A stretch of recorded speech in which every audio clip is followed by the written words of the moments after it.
ko maibabalik ko lang yung mga panahong lumipas. Kung po pwede sana ay mayakap ko aking magulang. Ita'y patawad po kung nagkamali ako. Yung mga utos mo sa akin ay di ko sinusunod mula nung bata pa ako.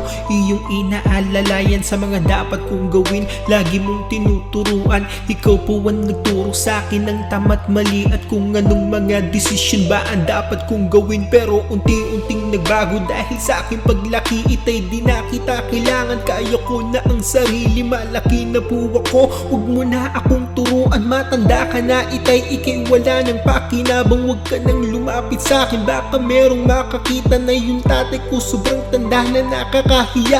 At sinabi mo sa akin, mag-ingat ka anak, pero sa pagtalikod mo ikay bigla kang umiyak. Itay di na ako bata pa na dapat kong turuan. Lumayo ka na sa akin, huwag mo na akong samahan. Malaki na ko at kayang-kaya ko na mag-isa. Matanda ka na itay, ikay masyado nang mahina. Itay hindi na po ako yung bata niyong anak na lagi niyong kinakarga kapag ako'y umiiyak. Hindi na rin ako yung bata pa na lagi ninyong yakap. Kaya ko na mag-isa, itay di na kita kailangan. Dumating pang mga araw na pasama sa barkada, natutong mag-inom, manigarilyo at magdroga. Umuuwing laseng, lagi pag-uwi sa bahay. Sa pangbisyo ko'y hinihingi ko pa sa aking magulang. Wala akong trabaho, di na rin ako nag-aral. Sa barkada at sa bisyo dun ko nilaan ng oras. Nagpalipas ng saya sa isang tropa kong babae. At sa amin ay paulit-ulit na may nangyayari, hanggang nabuntis ko nagbunga aking kasalanan. Hindi ako handa, parang gusto ko tong takasan. At bigla ko naalala nung makita ko yung bata. Naalala ko aking itay, bigla ko napaluha. Binuhat ko at kinarga ko ang aking anak. Ganto pala pakiramdam kapag ikay naging ama. Sobrang saya pala, pero ngayon ay sobrang nagsisisi.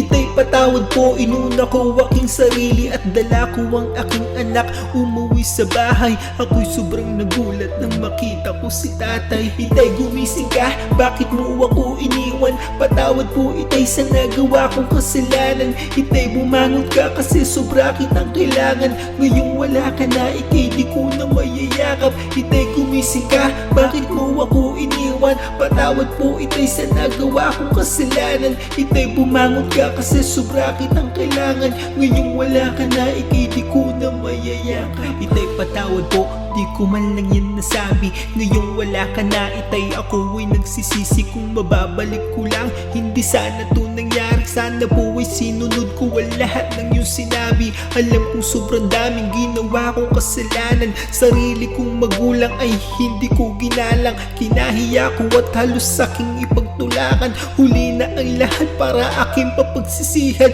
Itay kung nasaan ka man, sana'y iyong malaman. Patawad sa lahat at itay sobrang salamat sa pagmamahal. Pagtitiis mo sa akin, pagsisikap kahit sa iyong pagtanda. Sa akin ay di ka nagkulang. Alam ko po ngayon ikay di na makakasama. Sa iyong pagkawala, madami po akong natutunan na dapat respetuhin at galangin ng magulang. Mahalin at talagaan hanggat sila'y nabubuhay. Itay patawad po sa lahat ng kasalanan. Alam kong huli na para akin po pagsisihan. Kung nasan ka man ngayon, ako po'y nagdarasal. Sana sa akin pagpikit itay mayakap po kita.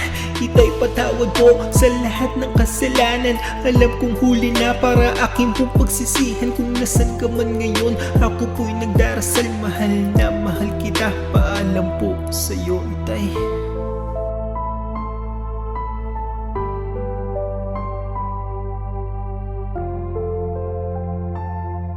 Di kumpleto araw natin kapag walang pagtatalo. Mula umaga almusal natin puro sigawan. Wala akong pake kahit ako'y iyong iwanan. Mga pagbubunga nga mo sa akin ay hindi pwede to.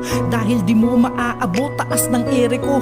Huwag ka nang sumabay kapag ako'y galit. Baka mamaya dun ako matulog sa aking kabit. Kung di dahil sa anak natin iniwan na kita, pasalamat ka dahil iniisip ko pa rin sila. Kung kaya wag mo akong paandaran ng kadramahan mo. Inasawa mo ako, di ko nakasalanan to. Ganyan kita ituring magmula nung maging tayo. Di ako nakikinig kahit sabihan mong magbago. Sarili ko lang ang iniisip ko, walang iba. Ang di ko alam, nasasaktan na pala kita.